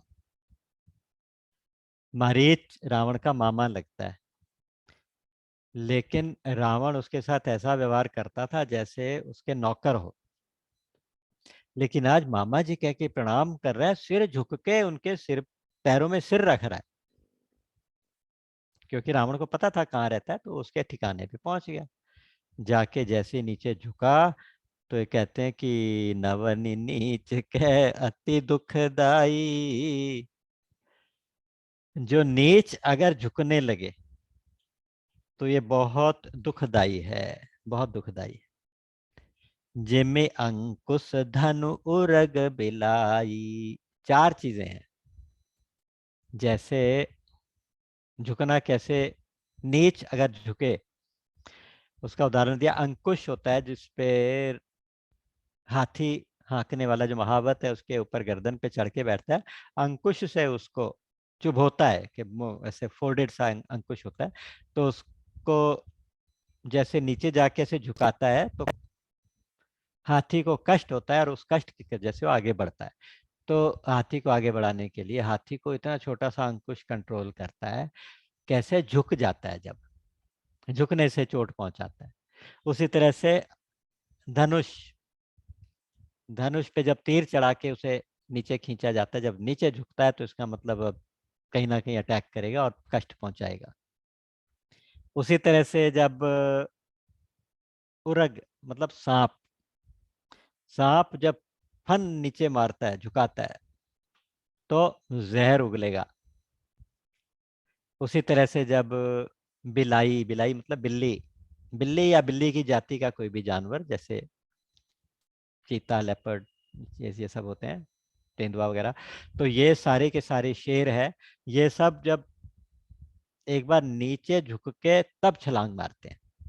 तो जब झुका है तो इसका मतलब अब कुछ गड़बड़ होने वाली है। नमन नीच के अति दुखदाई, नीच अगर झुकने लगे तो इसका मतलब कोई गड़बड़ है। और इतना मीठा बोल रहा है, इतना मीठा बोल रहा है। तो यहाँ शिव जी बता रहे, सावधान कर रहे हैं, उमा जी को बता रहे हैं कि भयदायक खल कई प्रिय बानी, जिमि अकाल के कुसुम भवानी। अकाल पड़ गया, बिल्कुल सूखा पड़ गया, उसमें अचानक फूल खिलने लगे किसी जगह पे, तो इसका मतलब कोई अनर्थ होने वाला है।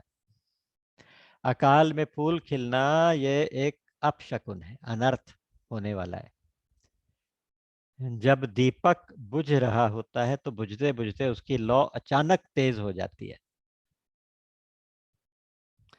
इसका मतलब अब दीपक बुझेगा।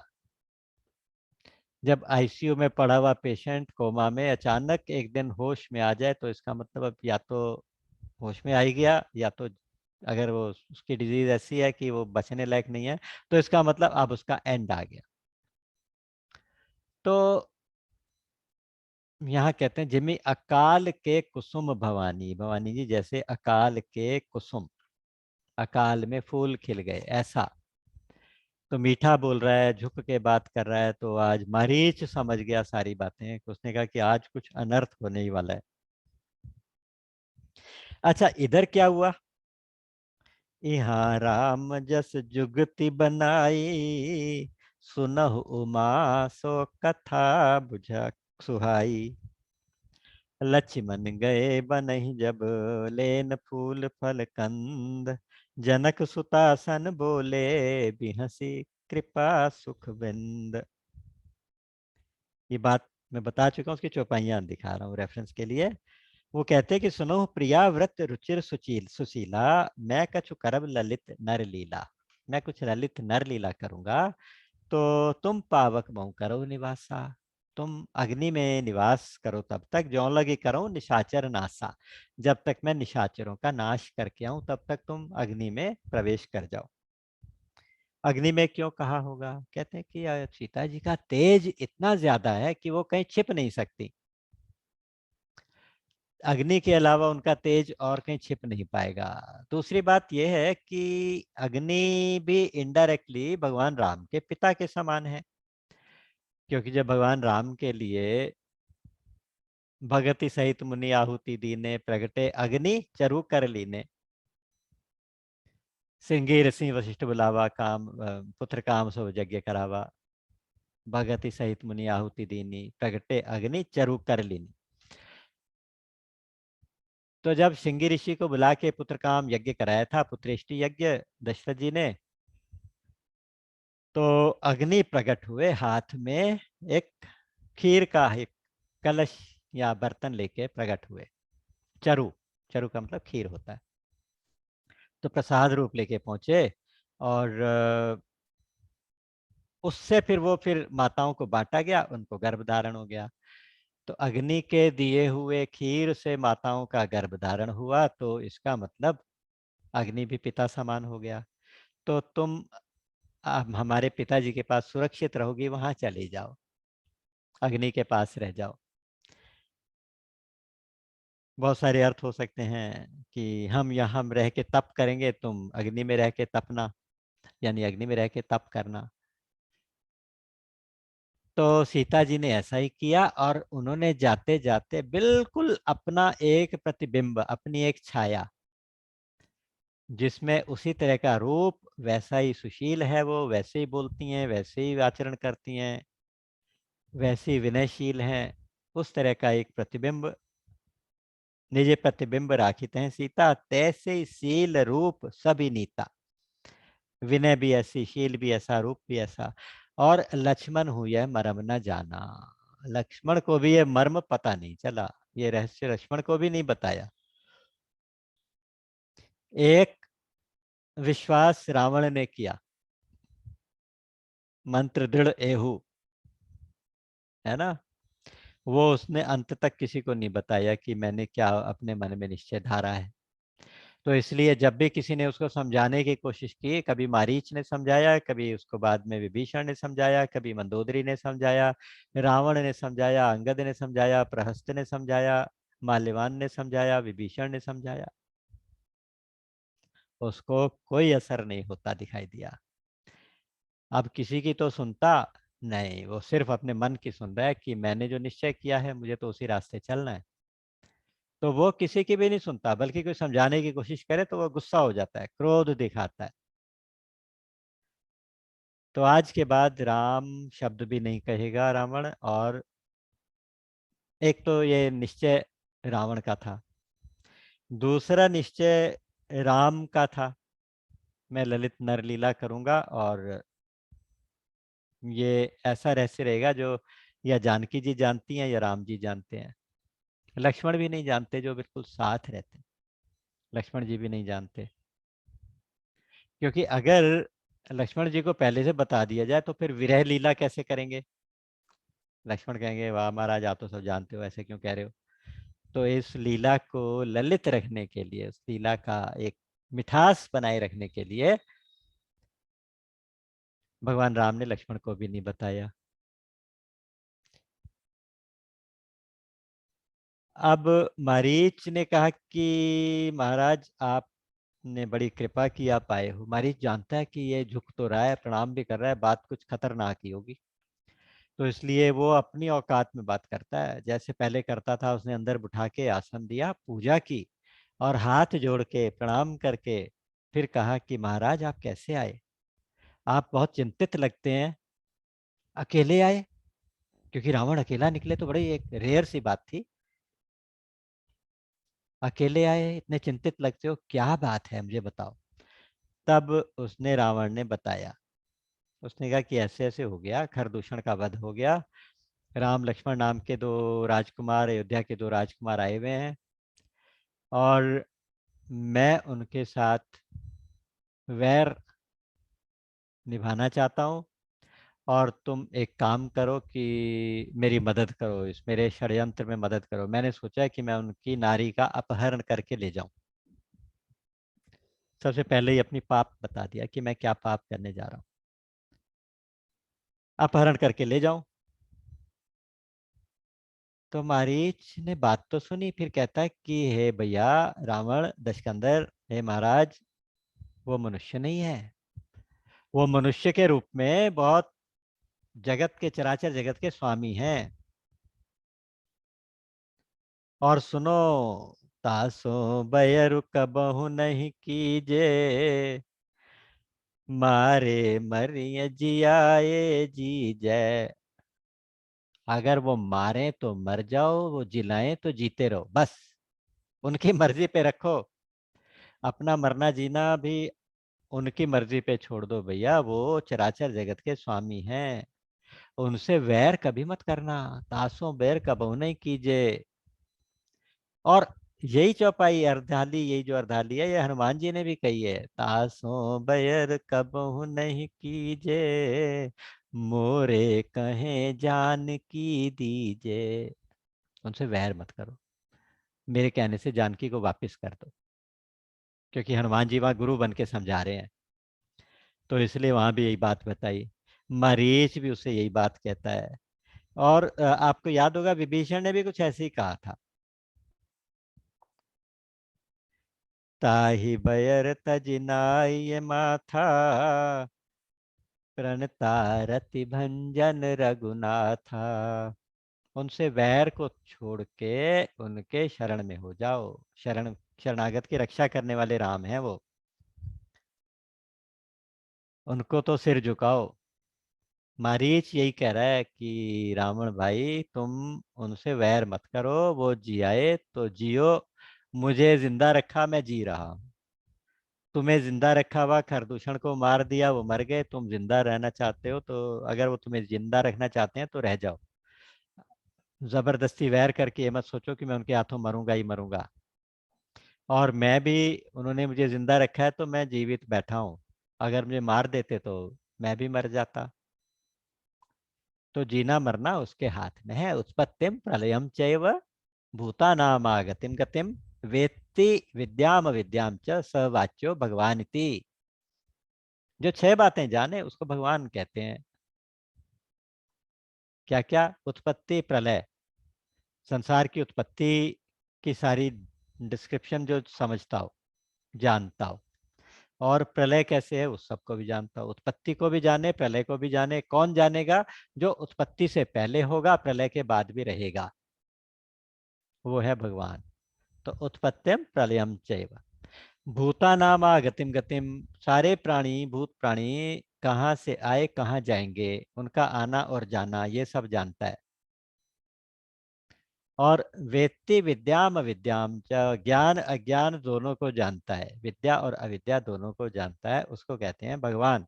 तो वही जानता है कि हमें जिंदा रखना है कि मारना है, तो भैया उसकी मर्जी के ऊपर छोड़ दो। उनसे वैर मत करो, वैर तो बराबर वाले से करना चाहिए। जहाँ थोड़ा सा भी तुम्हारी चलने की चांस हो कि तुम्हारी ताकत चल सकती है तो वहीं उसी से वैर करना चाहिए। मंदोदरी ने भी बाद में फटकार लगाई अंगद के जाने के बाद। उसने कहा कि अरे तुम उससे वैर करने लायक ही नहीं हो, उनसे युद्ध करने के लायक ही नहीं हो। बराबर वाले से युद्ध कर सकते हैं, तुम उनसे क्या युद्ध करोगे? जिनका छोटा सा दूत आके लंका जला के, तुम्हारी लंका के अंदर घुस के सारी लंका को जला के चला जाए, तुम उसके साथ मुकाबला करने चले हो। और उसके छोटे भाई ने छोटी सी रेखा खींच दी थी, तुम उसको तो पार नहीं कर पाए। और धनुष यज्ञ के समय धनुष को हाथ भी नहीं लगा पाए, जिस धनुष को उसने तोड़ा। तुम उसका मुकाबला करने, ऐसे बहुत सारे उदाहरण। मंदोदरी ने बहुत जबरदस्त फटकार लगाई, समझाने की कोशिश की, लेकिन नहीं माना, क्योंकि अंदर से मंत्र दृढ़ एहा था। तो आज मारीच वही बातें कह रहा है कि देखो विश्वामित्र के यज्ञ की रक्षा के लिए ये दोनों आए थे। और तब ये दोनों कुमार थे, बहुत छोटे थे। अब तो बड़े हो गए हैं, अब तो और भी विद्याएं कई सीख ली हैं। तब ये कुमार थे छोटे छोटे। तब इसने बिना फर का एक बाण मुझे मारा था, मैं 100 योजन दूर आके गिरा हूं। और मेरी हालत ऐसे हो गई जैसे भृंगी कीट की हालत होती है। भाई गति, भृंगी कीट जैसी हमारी गति हो गई। तो वो क्या होता है, कहते भंवरा जो होता है ना, कहीं से ऐसे मिथोलॉजी है, आई डोंट नो सच है कि नहीं। एक वो किसी कीड़े को उठा के ले आता है और उसके चारों तरफ घूमता है गोल गोल। उसकी आवाज करता रहता है, गोल गोल घूमता रहता है। तो वो कीड़ा जैसे ऊपर देखता है तो उसको चारों तरफ वही एक भंवरा ही भंवरा, वही काला कीड़ा ही दिखाई देता है। और उसको उसके अलावा और कुछ दिखाई ही नहीं देता, और धीरे धीरे उसका रूप बदल के वैसा ही हो जाता है, वो भी भंवरा बन जाता है। तो मेरा यही हाल हो गया है, मुझे अब चारों तरफ से राम ही राम दिखाई देता है, उसके अलावा और दिखाई ही कोई नहीं देता। ये नजर हो गई है। आज भी कोई र से शुरू होने वाला अक्षर बोलता है तो मैं घबरा जाता हूँ, डर जाता हूँ। तो मेरी तो ये हालत हो गई है एक बाण के लगने से। तो मेरी सलाह तो यह है, रावण तुम लौट जाओ दशकंदर। चलो अब तुम कहते हो कि मनुष्य हैं तो मान लिया मनुष्य ही हो, वैसे तो भगवान है। लेकिन अगर तुम्हारी बात मान भी ली जाए कि वो मनुष्य हैं, तो वो कितने शूरवीर हैं उसका अंदाजा लगाओ। उन्होंने खर दूषण त्रिशरा और सुबाहु ताड़का, इन सबको मार डाला अकेले ने। तो ये साधारण बात है? ये कोई साधारण मनुष्य हो सकता है? अगर मनुष्य है तो भी साधारण नहीं है, और वैसे तो वो मनुष्य ही नहीं है, वो चराचर जगत का स्वामी है। तो इसलिए हिमारिश तुम लौट जाओ। जैसे उसने कहा लौट जाओ, तो उसने अपनी चंद्रहास खड़क निकाल ली। मरीच को बोला कि मेरे आगे तुम ऐसा उपदेश देने की जरूरत करते हो, मैं जानता हूं मुझे क्या करना है। अगर तुम मेरा साथ नहीं दोगे तो मैं तुम्हारा सिर कलम कर दूंगा अभी। अब सामने तलवार निकाल के रावण खड़ा है, उधर राम है जिनको वो छलने की बात रावण करता है, कपट करने की जिनके सामने। तो राम के हाथों भी मरना ही है, रावण के हाथों भी मरना है। इधर गुरु तो है कुआं, इधर गुरु तो है खाई। प्रभा दीदी बैठे हैं, उनको एक थोड़ी सी बात अचानक, पता नहीं क्यों आजकल बचपन की बातें बहुत याद आती है। छोटे छोटे थे हम लोग, प्रभा दीदी के साथ बचपन बीता, तो इसलिए मैं उनको रेफर करता हूँ कि उनको याद हो। हम लोग ना राधे श्याम रामायण पढ़ते होते थे, और जो हमारे वहाँ रामलीला होती थी, तो उस राधे श्याम रामायण में से डायलॉग्स लेके वो उस रामलीला में उसके डायलॉग्स बोले जाते थे। तो मारीच वाले प्रसंग में ऐसे ही वो मारीच बोलता है कि इधर गुरु तो है कुआं, उधर गिरूं तो है खाई। ऐसे मुझे याद नहीं है पूरा, बस लास्ट में वो ये कहता है कि श्री राम के हाथों से मरकर मरकर है बेड़ा पार मेरा, ऐसे करके। तो वो सोचता है कि अगर मैं रावण के हाथों मारा जाऊं, अगर मैं इसकी मदद नहीं करूं तो रावण के हाथों मारा जाऊंगा, तो मेरी दुर्गति होगी इस नीच के हाथों मरने से। और अगर मैं इसकी बात मान लूं और राम के हाथों मारा जाऊं, तो मेरी सदगति हो जाएगी, क्योंकि अब राम राम करते करते उसका हृदय तो पवित्र हो गया है। अंदर ही अंदर भगवान से वो प्रेम बहुत करता है, बहुत प्रीति है उसके अंदर ही अंदर। है तो राक्षस देह, लेकिन अब राममय हो गया। तो यहाँ कहते हैं कि तब मारीच हृदय अनुमाना, न वही विरोधे नहीं कल्याणा। शस्त्री मर्मी प्रभु सठ धनी, वैद बंदी का विभानस गुनी। 9 लोगों से विरोध नहीं करना चाहिए, नहीं तो अच्छा नहीं है। 9 लोगों से विरोध नहीं करना है। एक तो वो जो सामने शस्त्र लेके खड़ा हो, उससे पंगा लोगे तो मार देगा, बाद में सोचेगा, पहले शस्त्र चला देगा अपना, पहले गोली मार देगा, पहले तलवार मार देगा। दूसरा होता है मर्मी, जो आपका कोई रहस्य जान गया हो, तो उससे भी पंगा मत लेना, उससे भी वैर मत लेना, उसका विरोध भी मत करना। और तीसरा कहते हैं कि अगर सॉरी हाँ, प्रभु स्वामी, अपने स्वामी से विरोध मत करना, क्योंकि boss is always boss, boss का विरोध कभी ना करना। शठ, शठ मतलब मूर्ख, वो लॉजिक से सोचेगा नहीं, तुमने उसको कहा कि नहीं ये गलत बात है, तो वो तो गलत को गलत नहीं मानेगा, वो तो फिर तुम्हें ही नुकसान पहुंचाएगा। और धनी, जिसके पास मनी पावर है, आजकल आप देखते हैं कलयुग के अंदर जिसके अंदर मनी पावर है, उससे कोई विरोध नहीं करना, वो कुछ भी कर सकता है। वैद्य, वैद्य से विरोध मत करना, वो ट्रीटमेंट ठीक ना करे तो। बंदी, बंदी मतलब जो गुणगान गाने वाले जो भाट वगैरह होते हैं राजाओं के, आजकल आप ये समझ लीजिए कि प्रेस, मीडिया, इनसे भी विरोध मत करना, क्योंकि ये जब चाहे एक आदमी की छवि को कितना नीचे गिरा दें, कब कितना किसको ऊपर उठा दें। और कभी कवि अपनी कविताओं से वो आपका क्या से क्या कर सकते हैं। और अगर कोई चतुर रसोइया है तो उससे भी मत करना। यानी ये 9 लोग ऐसे हैं जिनसे विरोध करने में कल्याण नहीं है। तो इसलिए ये तो सामने खड़ा है, शस्त्री शास्त्र उठा के खड़ा है, तो इससे कल्याण तो नहीं है। हनुमान नाटक में एक मंत्र आया है, वहां लिखा है कि रावणादपि मर्तव्यम मर्तव्यम, रामादपि च मर्तव्यम मर्तव्यम रावणादपि। राम से भी मरना है और रावण से भी मरना है। उभयोरपि मर्तव्यम, दोनों से ही मेरा मरना ही लिखा है आज। तो वरम रामो न रावण, तो दोनों में से राम श्रेष्ठ है, राम के हाथों मरना श्रेष्ठ है। तो बस ये विचार, जैसे एक दृढ़ निश्चय करके राम जी ने किसी के आगे डिस्क्लोज नहीं किया, लक्ष्मण को भी नहीं बताया। रावण ने दृढ़ निश्चय किया, उसने भी किसी को डिस्क्लोज नहीं किया। आज मारीच ने भी दृढ़ निश्चय कर लिया कि मुझे राम के हाथों मरना है, तो उसने भी अब किसी को डिस्क्लोज नहीं किया ये वाली बात। और जोग जुपत जुगति तप मंत्र प्रभाव, फरई तबई जब करिय दुराऊ। इस सूत्र के अनुसार तीनों का निश्चय सफल हुआ। आप देखिए, तीनों का निश्चय सफल हुआ। राम जो चाहते थे वही हुआ, रावण जो चाहता था वही जो मरीच चाहता था वही हुआ, रावण जो चाहता था वही हुआ। तो कहने का मतलब है कि आज वो सोच रहा है कि मेरे राम मेरे पीछे पीछे भागेंगे और मैं आगे आगे भागूंगा, वो तीर लेके मेरे पीछे भागेंगे। उस सुंदर छवि का मैं बार बार दर्शन करूंगा, पीछे मुड़ के देखूंगा। जब कोई जंगली जानवर का पीछा शिकारी करे तो वो बार बार पीछे मुड़ के देखता है और फिर भागता है इधर से उधर। तो मैं ऐसे ऐसे भागूंगा आज। वैसे तो भक्त लोग भगवान के पीछे भागते हैं, आज भगवान भक्त के पीछे भागेंगे और मैं जैसे भगाना चाहूंगा वैसे उनको भगाऊंगा। और क्योंकि राम है ना, पीठ में तो तीर मारते नहीं, तो बार बार अपना चेहरा उनको दिखाऊंगा तो फिर वो तीर चलाने की कोशिश करें। तो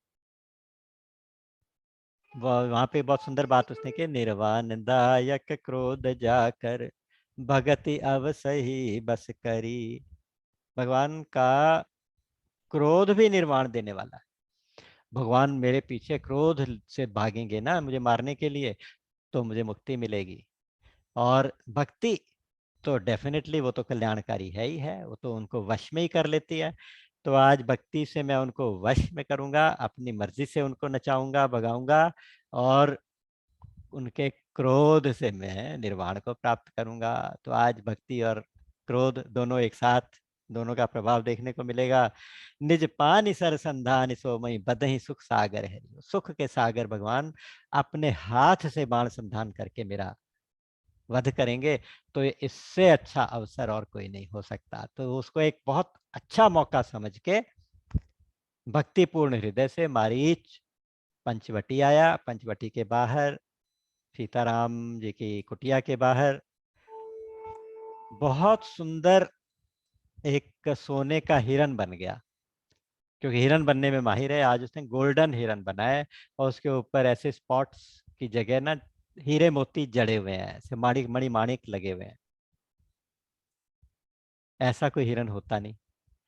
चीतल उस एरिया में होते हैं, चीतल की भी गोल्डन स्किन होती है, सफेद सफेद स्पॉट्स होते हैं, लेकिन बिल्कुल सोने का हो और उसके ऊपर ऐसे रत्न जड़े हो, तो ऐसा तो हिरन होता नहीं। तो ये समझना कोई मुश्किल नहीं था, ना राम के लिए, ना सीता के लिए, ना लक्ष्मण के लिए। लेकिन राम कीन चाहई सोई होई करे अन्यथा ऐसा नहीं कोई। राम जो करना चाहेंगे वही होगा। वो वहां जाके घूमने लगा। उसको देख के सीता जी ने कहा कि हे रघुवीर, हे कृपालु, हे सत्यसंध, तीन विशेषण दिए। ये जो हिरन है ये बहुत सुंदर लग रहा है, इसकी चमड़ी बहुत सुंदर है, आप इसका मार के ना इसकी छाल ले आओ। भगवान राम थोड़ी देर मुस्कुराए, बोले कि मैं जानता हूं आप क्या कहना चाहती हैं। रघुवीर इसलिए कहती हैं कि आप वीर हैं, आप इसको मारेंगे। कृपाला इसलिए कहती हैं क्योंकि आप कृपा करके इस राक्षस को गति देंगे, सदगति देंगे। और सत्य संध इसलिए कहती हैं कि इनका संधान, राम के बाण का संधान तो अचूक है, यानी बाण का निशाना तो अचूक है। तो आज सीता जी उनको कह रही हैं कि जाइए इसका उद्धार करिए और इसकी खाल ले आना, मुझे बहुत सुंदर लग रही है। सीताराम का वियोग कभी संभव नहीं है, लेकिन यहाँ वियोग की लीला होनी है। कोई कहे कि सीता का हरण हुआ तो गलत, क्योंकि सीता तो थी नहीं वहां, छाया सीता थी, छाया सीता का हरण हुआ। और कोई कहे कि हरण नहीं हुआ तो भी गलत, तो भी गलत, क्योंकि हुआ सब और कुछ वो सामने है सामने हुआ। सामने सामने हुआ राम, सामने सामने सब कुछ हुआ। एक तरफ राक्षसी माया है जो कपट मृग के रूप में, माया मृग के रूप में सामने है, तो उसके बदले में भगवान की माया है जो माया सीता के रूप में सामने है। उसने आपको माया का हिरन पेश किया, आपने माया की सीता पेश की। तो ये ईश्वरीय और राक्षसी माया का आपस में खेल हो रहा है। फिर दूसरी बात है कि रावण है ब्राह्मण, हो सकता है राम ने सोचा हो कि मैं इसका वध करूं और पाप हो जाए, तो इसको पहले इसके हाथों ऐसा पाप कराओ कि जिससे आतताई कहलाए। और कहते हैं ना कि आतताई कौन होता है कि अग्नि दो गरदश्चैव शस्त्र पाणी शस्त्र पाणिर्धनापहा श्वेत दारापहर्ता च षडैते आततायिनः। 6 प्रकार के आतताई होते हैं। एक तो अग्नि, आग लगाने वाला, जहर देने वाला, हाथ में शस्त्र पकड़ के आपको चैलेंज करने वाला, और आपका धन का अपहरण करने वाला, धन का हरण करने वाला, और जमीन का हरण करने वाला, बाकी पत्नी का हरण करने वाला। तो ऐसा कुछ काम रावण से कराओ कि आतताई बन जाए। और उसके बाद हमारे जो नियम कहते हैं कि आतताई को आते ही देख, मतलब जैसे ही आए आते उसको मार डालो। आतताई न मायांतम हत्वे दावा विचारयन, बिना विचारे उसका हत्या कर, उसको मार डालो। तो इसलिए उसको आतताई बनाना चाहते हैं शायद राम, क्योंकि राम की मर्जी से ही होना है जो होना है। दूसरी बात, अब नारद के शाप को सत्य करने का वचन आ गया। नारद ने कहा था कि मैं जैसे आज नारी के विरह में तड़प रहा हूँ, जब नारद जी को शादी करनी थी, भगवान राम ने अपना रूप ना देके उसे वानर का रूप बना दिया था। और नारद जी का मोह प्रसंग शुरू में हमने पढ़ा है। तब नारद ने बहुत दुर्वचन भगवान को कहे थे, शाप दिया था कि जैसे आज मैं नारी के विरह में तड़प रहा हूँ, तुम भी एक दिन तड़पोगे। तुमने मुझे वानर की शक्ल दी है, तुम्हें वानर तुम्हारी सहायता करेंगे। तो अब उनके शाप को अंगीकार किया था, तो उस शाप को पूरा करने का समय आ गया। फिर 2-3 सूत्र भी इसमें से मिलेंगे कि लक्ष्मण जैसा संत, उसका अपमान हुआ तो फिर उसका परिणाम तो अच्छा नहीं होगा। दूसरी बात, पर स्त्री की तरफ नजर डाली तो उसका परिणाम रावण के लिए बुरा होगा।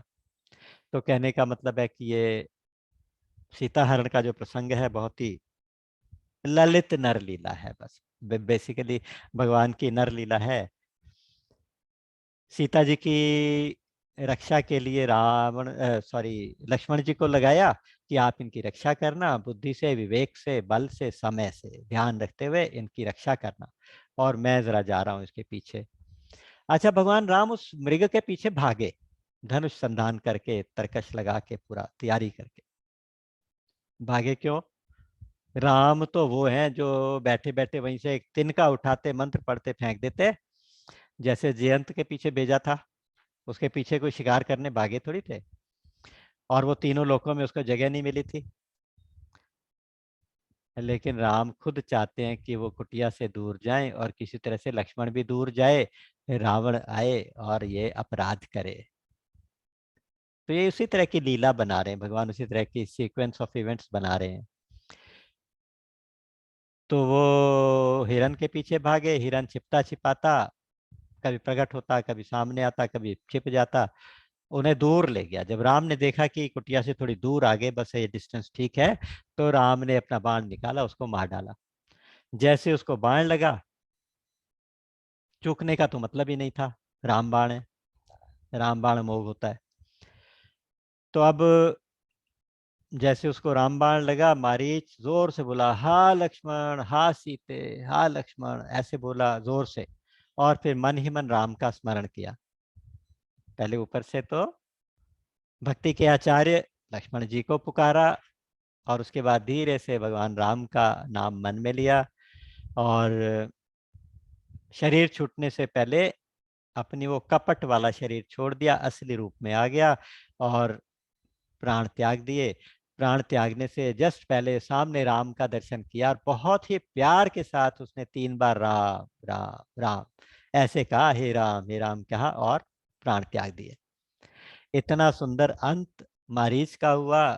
अंतर प्रीति राम पहचानी, राम ने उसके अंतर प्रीति को पहचाना और उसको अपना धाम दे दिया, उसको निर्वाण दे दिया। क्योंकि कहा जाता है कि अंत काले च मामेव स्मरण मुक्त्वा तलेव कलेवरम, यह प्रयाति स मद भावम याति नास्त्यत्र संशय, गीता जी कहती है। अंत काल में जो मेरा स्मरण करके देह त्याग करके जाएगा तो मुझे ही प्राप्त हो जाएगा। क्योंकि यम यम वापि स्मरण भावम त्यजत्यंते कलेवरम तम तमे वैति कौन्तेय सदा तद्भाव भाविता। जिस जिसको याद करके प्राण छोड़ोगे, अंत मते सो गति। तो जिस चीज को याद करके प्राण छोड़ोगे तो वो तुम्हें मिल जाएगा। तो आज उसने राम का नाम लेके शरीर छोड़ा, राम सामने है। तो राम जानते तो थे, उसका वध करके तुरंत लौटे। इधर क्या हुआ, इधर सीता जी ने सुना, हा राम हा लक्ष्मण, हा लक्ष्मण हा सीते मुझे बचाओ, ऐसी आवाज सुनी। बोले कि लक्ष्मण भैया तुम्हारे भाई तो बहुत मुसीबत में है, लगता है राक्षसों ने उन्हें घेर लिया, तो तुम जल्दी जाओ उनकी मदद करो। तो लक्ष्मण जी हंस के बोले हैं कि भृगुटि विलास सृष्टि लय होई, सपने हूँ संकट परई कि सोई। जो सृष्टि की रचना और सृष्टि का नाश जिनकी भ्रिकुटी के हिलने से हो जाता है, अरे उनको संकट, वो संकट में कैसे पड़ेंगे? उनके लिए संकट नाम की चीज उनकी डिक्शनरी में कुछ नहीं है माँ, आप चिंता मत करो, राम कुशल हैं। लेकिन सीता जी तो पतिव्रता इतनी ज्यादा दुखी हो गई पति के अनिष्ट की आशंका से, तो वो लक्ष्मण को भला बुरा कहने लगी। वाल्मीकि में तो बहुत कुछ कहा गया, कहते तुम्हारी नीयत खराब हो गई, तुम चाहते हो तुम्हारा भाई मर जाए, तुम मुझे प्राप्त करो, ये करो, इस तरह की बातें उन्होंने की। लेकिन गोस्वामी जी ऐसी कोई बात नहीं लिखते। वहां कहते हैं कि मर्म वचन तब सीता बोला। सीता जी ने कुछ मर्म वचन बोले हैं। मर्म वचन वो होते हैं जो अंदर तक चोट पहुंचाए। हरि प्रेरित लक्ष्मण मन डोला, भगवान ने उधर से प्रेरणा की, इधर से कुछ सीता जी ने मर्म वचन बोले, तो लक्ष्मण का मन विचलित हुआ और वो उनकी मदद करने के लिए इधर वन देवी वन देवता को सौंप के कि आप माँ की रक्षा करना, मैं जाता हूँ। वो चले गए दौड़ के, जैसे ही लक्ष्मण जी चले हैं। यहाँ वाल्मीकि, यहाँ हमारी रामायण में तो कहीं, रामचरितमानस में कहीं रेखा खींचने की तो बात नहीं आती। हनुमान नाटक में आती है, अध्यात्म रामायण में भी लक्ष्मण रेखा नहीं है, वाल्मीकि रामायण में भी लक्ष्मण रेखा कहीं नहीं है। लेकिन रामचरितमानस में लंका कांड में एक रेफरेंस जरूर दिया गया, जब मंदोदरी कहती है कि रामानुज लघु रेख खचाई, सो नहीं लागे वस मनुसाई। तुम ऐसी तो तुम्हारी बहादुरी है लक्ष्मण, वो उसको लक्ष्मण ने जब एक नहीं कर सके, रावण को समझाते मंदोदरी कहती है तुम्हारी ये तो वीरता है जिसके लिए तुम अहंकार करते हो। तो यहाँ वो लक्ष्मण का वो जो लक्ष्मण रेखा का प्रसंग नहीं है, लेकिन मान भी सकते हैं। अब इधर रावण पीछे छिपके सब देख रहा था, अचानक उसने माया से सन्यासी का वेश धारण किया और इधर उधर देखते देखते डरते डरते फटाफट कुटिया की तरफ जा रहा है। जाके डर सुर असुर डेराही, निसी न नींद दिन अन्न न खाही, सो दस शीस स्वान की नाई, इत उत चितई चला भड़ियाई। कितना सुंदर शब्द यूज किया, भड़ियाई। ये वो रावण है, तो स्वामी जी लिखते हैं कि ये वो रावण है जिसके डर से सुर असुर इतना डरते हैं कि वो उसके डर के मारे उनको रात को नींद भी नहीं आती, दिन में भूख भी नहीं लगती। निसी न नींद दिन अन्न न खाई, 210 शीश श्वान की नाई, कुत्ते की तरह से। कुत्ता बढ़ियाई करता है, बढ़ियाई का मतलब होता है कि कुत्ता जब देखता है ना किचन में कोई नहीं है, थोड़ा सा सूना सा एरिया देखता है, सून बीच दस अंदर देखा, यहाँ पे क्या सून सून बीच, कि वहां पे एक सूना सा एरिया है, एकांत है, तो उसमें तुरंत इधर उधर देखते हुए चोरी चोरी खाने में मुंह डालने कुत्ता जो जाता है, तो उस प्रोसेस को बढ़ियाई कहते हैं। तो आज ये कुत्ते की तरह बढ़ियाई करने चला है रावण। तो वहां जाके रावण ने भिक्षा मांगी, सीता जी भिक्षा लेके आई हैं। तो रावण फिर उल्टी सीधी बातें करने लगा उनके साथ, उनके अंगों की प्रशंसा करने लगा, कहने लगा तुम यहाँ रहने लायक नहीं हो, कहाँ तपस्वियों के चक्कर में पड़ी हो, मेरे साथ चलो, मैं तुम्हें तुम्हें लंका की रानी बनाऊंगा, ऐसा करूंगा, इस तरह की बातें बहुत तरह से, साम दाम दंड भेद, और मैं महाप्रतापी रावण हूँ। जैसे ही रावण का नाम सुना तो सीता पहले तो कांपी, थर थर कांपने लगी, क्योंकि सुना हुआ था रावण। लेकिन फिर कह सीता धरु धीरज गाड़ा, धैर्य धारण करके बोली हैं, कहती हैं कि अरे तू खड़ा रहे दुष्ट, अभी राम आने वाले हैं। अगर तू वाकई बहादुर है तो राम को आने दे जरा। आए गए हो प्रभु रहु खल ठाड़ा, दुष्ट तो जरा खड़ा रहे, अभी राम आने वाले। जैसे उसने कहा कि तू काल के वश में होके आ गया, तो छोटा सा खरगोश शेरनी को खाएगा, मैं तुझे ऐसा सबक सिखाऊंगी, और राम अभी आने वाले हैं, तू देखता रहे। तो इस तरह से जब उसने धमकी दी तो रावण थोड़ा डरा तो सही। फिर उसने कहा कि अब देर नहीं लगानी चाहिए, तो उसने जल्दी से हाथ पकड़ा। सुनत बचन दस शीस रिसाना, मन महु चरण बंदी सुख माना। उनकी सीता जी की पतिव्रता पतिव्रात्य धर्म को देख के, उनके तेज को देखकर रावण इतना प्रभावित है कि मन ही मन उनको प्रणाम कर रहा है, चरण वंदना कर रहा है। और चरण वंदना करके, गुस्सा तो उसे आया हुआ था, इतनी बातें उसने कभी किसी से सुनी नहीं थी जो सीता ने सुना दी। तो जबरदस्ती हाथ पकड़ के अपने रथ में बिठाया, और जैसे रथ को हाँकना चाहता है तो डर के मारे रथ नहीं हाँका जा रहा। डर यह है कि कहीं राम ना आ जाए। डर उसको यह है कि कहीं ये मुझे भस्म ना कर दें अपने तेज से सीता जी। और डर ये भी है कि कहीं मैं अभी रथ को लेके उड़ूंगा तो ये नीचे कूद ना जाए। तो डर रहा है, डर के मारे हाँका भी नहीं जाता।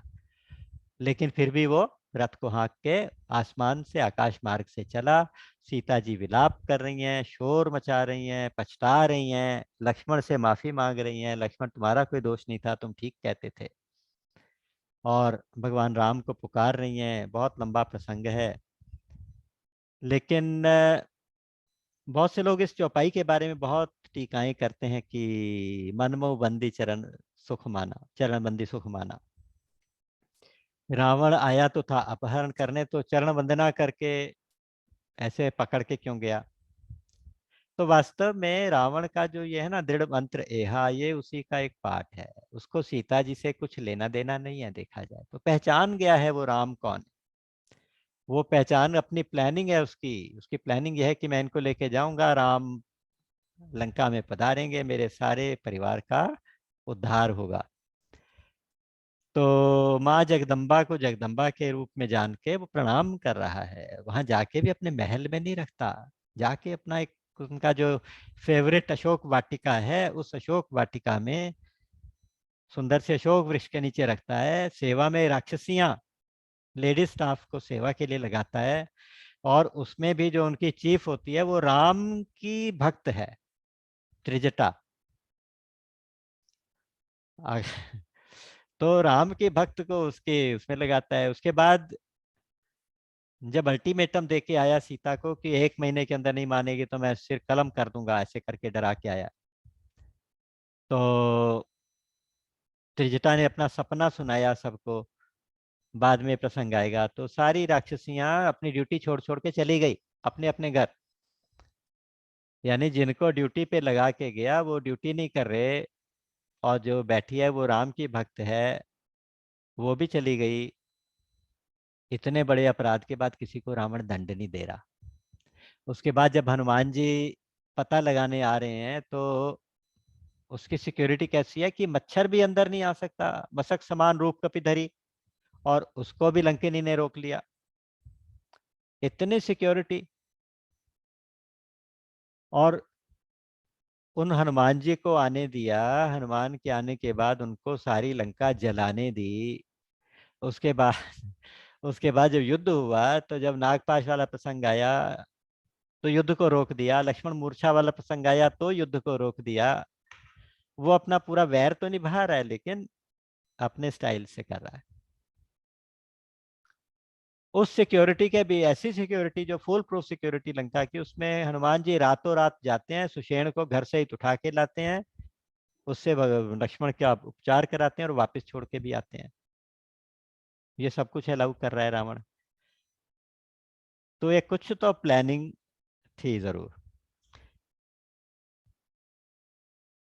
तो आज भगवान राम विलाप करते करते, जैसे ही लक्ष्मण वहां पहुंचे, लक्ष्मण को कहा कि तुम कैसे आ गए, सीता जी को अकेले छोड़ आए, यहाँ इतने राक्षस घूमते हैं, मेरा मन कहता है सीता कुटिया में नहीं होगी। जैसे जाते हैं तो सीता जी कुटिया में नहीं दिखती। तो राम जी विलाप करने लगे। लक्ष्मण जी ने उनको समझाया, कहा कि चलो पहले ढूंढते हैं, आसपास देख लेते हैं। ढूंढते ढूंढते जैसे आगे गए तो इधर रावण जब सीता जी को लेके निकला है